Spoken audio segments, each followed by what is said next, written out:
नमस्कार बंधुरा सबाई केमन आছেন आशा करी ভালো আছেন আমিও ভালো আছি। আমি নীলিমার ভালোবাসা রান্নাঘরে সবাইকে স্বাগত জানাচ্ছি। সবাই সুস্থ থাকুন আর আমার ভিডিও দেখতে থাকুন। আজকে আমার রান্নাঘরে আমি একটা নতুন রেসিপি নিয়ে চলে এসেছি। রেসিপিটার নাম হলো ছানার কোফতা। এই ছানার কোফতা কিভাবে বানাতে হবে সব কিছু এই ভিডিওতে দেখাবো। আপনারা প্রথম থেকে শেষ পর্যন্ত দেখলে বুঝতে পারবেন আমি কিভাবে বানাচ্ছি। তা চলুন তাহলে আমি এখন দেখিয়ে দিই। আমি এক প্যাকেট দুধ নিয়েছি, মার ডায়েরির দুধ। এই দুধটা দিয়ে ছানা কাটাবো, ছানা কাটিয়ে আমি ছানার কোফতা বানাবো। আর ছানা কোফতা বানাতে গেলে কী কী লাগবে আমি দেখিয়ে দিচ্ছি। একটা টমেটো নিয়েছি, গোলমরিচ নিয়েছি গোটা, তারপর এলাচ নিয়েছি 3খানা, লবঙ্গ নিয়েছি, দারচিনি নিয়েছি, কাজু বাদাম, কিশমিশ, চালমগজ নিয়েছি 4খানা, পাকা লঙ্কা নিয়েছি, কাঁচা লঙ্কা আর কি পাকা, শুকনো লঙ্কা নয়, এক টুকরো আদা নিয়েছি। এগুলো সব একসাথে পেস্ট করে নেব। তার মধ্যে আরও কি মশলা দেবো আমি সব কিছু এই ভিডিওতেই দেখাবো। তা চলুন তাহলে আমার রান্নাঘরে আমি এই ছানাটা কাটিয়ে নিই দুধটা থেকে। আর বন্ধুরা আমি দুধের প্যাকেট কেটে নিয়ে চলে এসেছি। উনুনে জ্বেলে দিয়েছি, কড়া বসিয়ে দিয়েছি। আমি দুধটা ঢেলে দেবো। দুধে কোনো জল দেবো না, এই দুধটাতেই আমি ছানা কাটাবো। ছানার কোফতা করার জন্য এই দুধ দিয়ে আমি ছানা কাটিয়ে ছানার কোফতা বানাবো। আর পুরো অনুষ্ঠান বাড়ির মতনই হবে। আপনারা দেখতে থাকুন কিভাবে বানাচ্ছি। আর লাইক, কমেন্ট, শেয়ার, সাবস্ক্রাইবার করতে ভুলবেন না, অবশ্যই করবেন। দুধটা ভালো করে ফুটবে, তারপর ছানাটা কাটাবো আমি।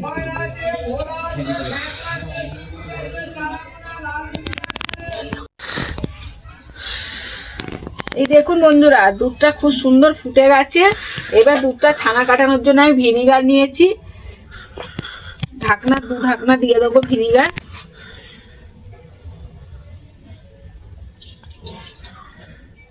আগে দেখবো ছানাটা কাটছে কি, নাহলে দরকার হলে আরেকটু দেবো।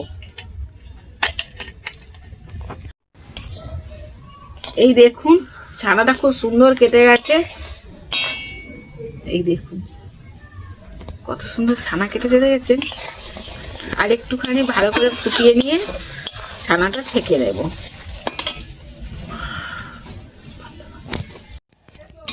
ছানাটা পুরোপুরি কেটে গেছে, দুধটা কেটে পুরো ছানা হয়ে গেছে। এই দেখুন আমি ছানাটা এখন ছেঁকে নেব।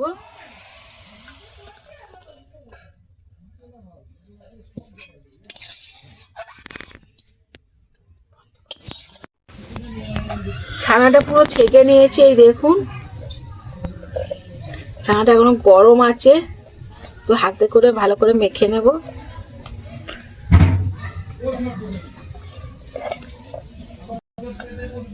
এইভাবে ভালো করে মেখে নিতে হবে।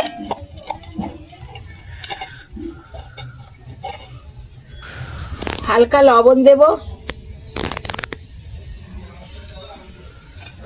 এবার ভালো করে ছানাটা মেখে নেব এরকম ভাবে।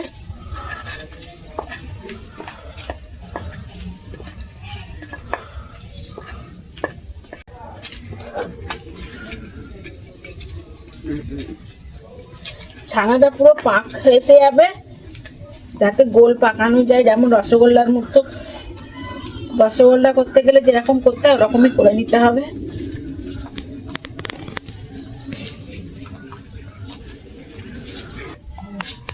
এই দেখুন ভালো করে মাখা হয়ে গেছে, আমার হাতে আর লেগে লেগে যাচ্ছে না। এই দেখুন এবার আমি গোল করে নেব।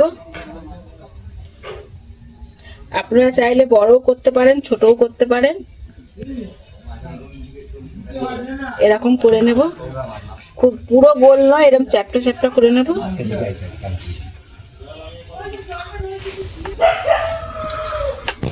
আমি এই দেখুন ছানাগুলো সব গোল করে নিয়েছি। কড়া গরম হয়ে গেছে, কড়াতে সাদা তেল দিয়ে দিচ্ছি ছানাটা ভাজার জন্যে।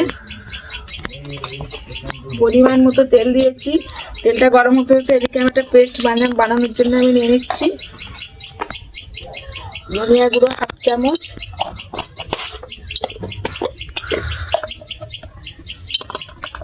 জিরে গুঁড়ো 1/2 চামচ, ছোট চামচের 1 চামচ হলুদ, লাল লঙ্কা 1 চামচ, স্বাদ মতো লবণ,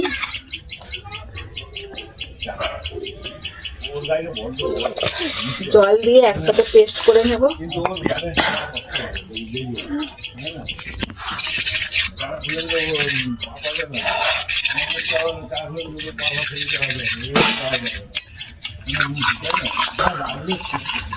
একসাথে পেস্ট করে নিচ্ছে। এই দেখুন তেলটা গরম হয়ে গেছে, আমি ছানাগুলো হালকা তেলে ভেজে নেব।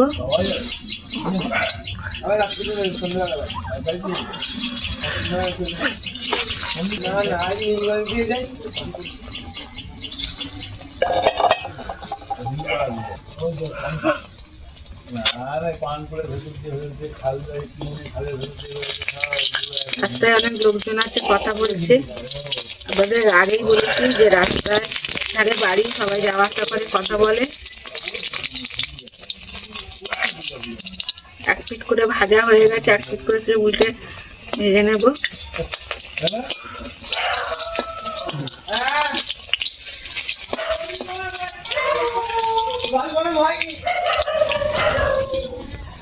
লাল লাল করে ভাজা হয়ে গেছে, আমি এবার তুলে নেব।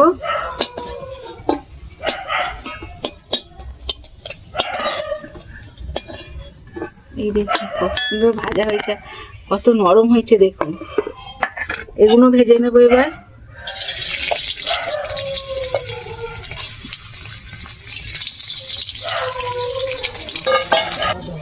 ছানাগুলো সব ভাজা হয়ে গেছে, এই দেখুন। এই তেলে দিয়ে দেবো গোটা জিরে, খুব অল্প গোটা জিরে দেবো। এই দেখুন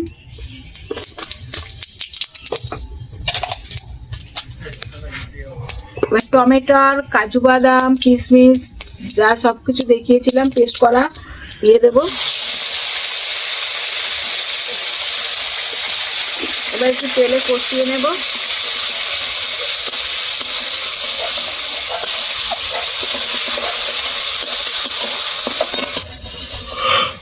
ছানার কোপ্তা খেতে খুব ভালো লাগে, আর গরম ভাতের সাথে কোনো কথাই হবে না।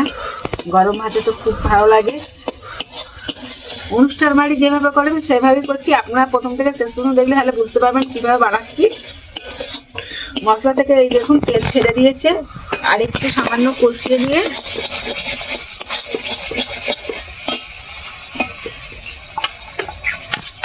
ধনিয়া গুঁড়ো, জিরে গুঁড়ো, লঙ্কা সবকিছু একসাথে পেস্ট করা আছে, এটাও দিয়ে দেবো এবার।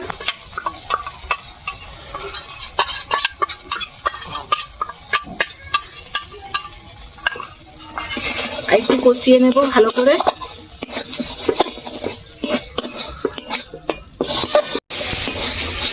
তেল ছেড়ে দিয়েছে মশলা থেকে, আমার কষানোটা হয়ে গেছে মশলাটা। এবার যে বাটনার জলটা আমি দিয়ে দেব।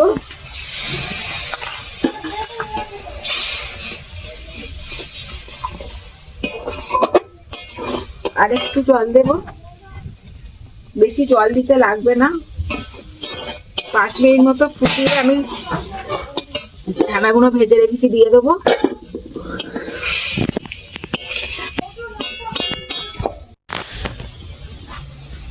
ঝোলটা ফুটে গেছে, 5 মিনিট হয়ে গেছে। এবার আমি ছানাগুলো ভেজে রাখা ছানা দিয়ে দেবো, দিয়ে আরো 5 মিনিট ফুটিয়ে নামিয়ে নেব। খুব অল্প পরিমাণ মিষ্টি দিয়ে দেবো।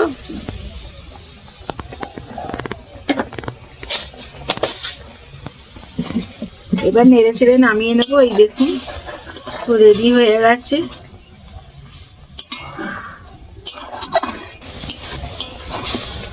আমার ছানার কোপ্তা রেডি হয়ে গেছে। এই দেখুন কত দেখতে লাগছে, দেখেছেন? এবার ঢেলে ফেলবো। এই দেখুন ছানার কোপ্তা আমার রেডি হয়ে গেছে। এবার ওপর দিয়ে আমি একটু ঘি ছড়িয়ে দেব। ঘিটা শীতকাল বলে বসে গেছে।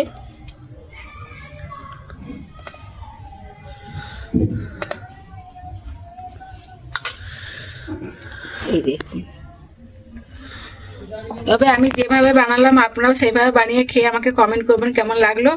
আগামী ভিডিও দেখা হচ্ছে আবার। সবাই ভালো থাকুন, সুস্থ থাকুন, আমার ভিডিও দেখতে থাকুন।